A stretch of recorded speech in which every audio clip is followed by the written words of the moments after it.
Hello, welcome. I'm your host, Elizibar. This is an awesome reprint. I am so glad I got this reprint in my pull box.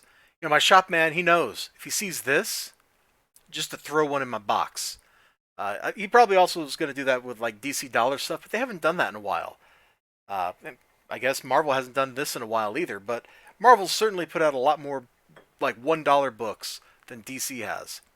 And this one is excellent. This is from Uncanny 221. And there's a lot here, man. I'm not. I'm sitting here reading this. I think I own this book, but I don't think I've ever read this book. I probably have, just because I've read so many comics over the years, but I don't recognize any of it. Sinister is busy, keeping his like little lackeys, his minions. He's like the mastermind.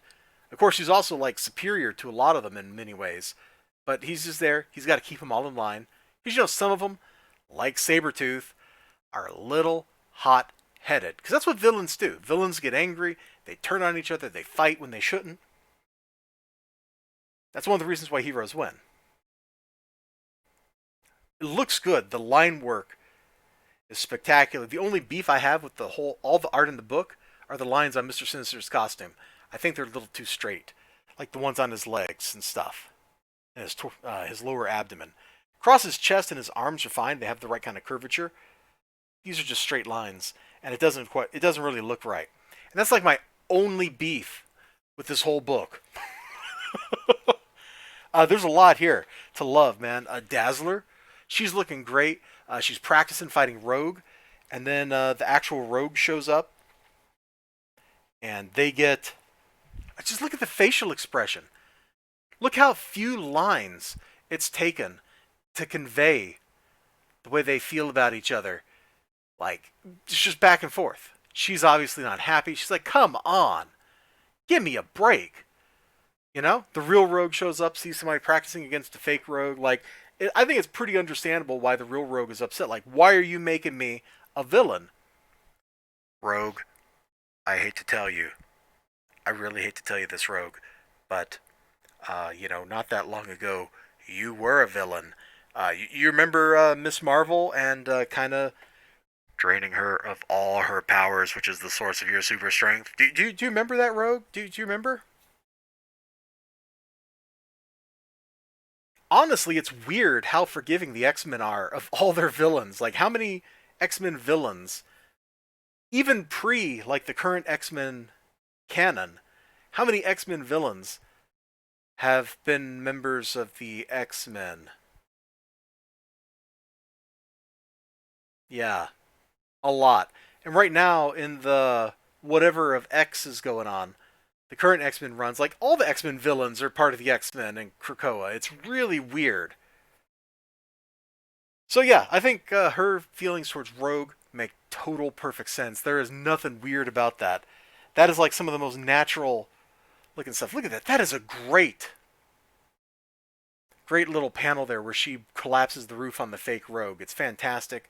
The exertion takes its toll. Those are some beautifully sequenced panels. Love the look on her face as she's hearing the voice. In fact, that's maybe the thing I liked the most in this book was the few number of lines. It took so few lines to convey so much emotion on people's faces. It's fantastic.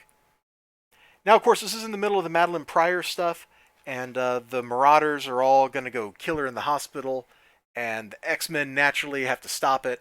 There's great action. Different X-Men on this team. Longshot, Rogue, Psylocke, Wolverine. They all, Dazzler, they all get to shine a little bit. They get to show off their moves. All the bad guys get to show their moves off. So everybody has a little moment in the spotlight. If you're going to write a big ensemble cast, you have to do that. You have to let each of the characters have some time. Otherwise, why do you have them on the team? Why are they even here? You know? Claremont did a fantastic job. Mark Silvestri's art is just absolutely stunning here. It's fairly early Silvestri. Like, this isn't Cyberforce. I think Cyberforce was Silvestri. Oh God, was Cyberforce his book? Did I just say something stupid? Hold on, we're Google. Save me, Google.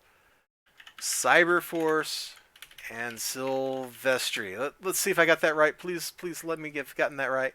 Yes! Got it right. This isn't Cyberforce. This isn't like how his style evolved over time, because his style just looks great all the time. But this is like a fairly early example of it, and it's positively, absolutely stunning. I can't speak enough about. I don't have the words for it, but I can't speak enough about like the facial expressions and how cool they are. How few lines, how easy he made it look to express the emotions people are feeling. It's fantastic. $1. You can get all that for $1. I'd buy that for $1. Right there. Y'all take care of yourselves. Have a great day. Remember to like, comment, subscribe, all that good stuff. Sure hope to see you again next time. Till then, bye-bye.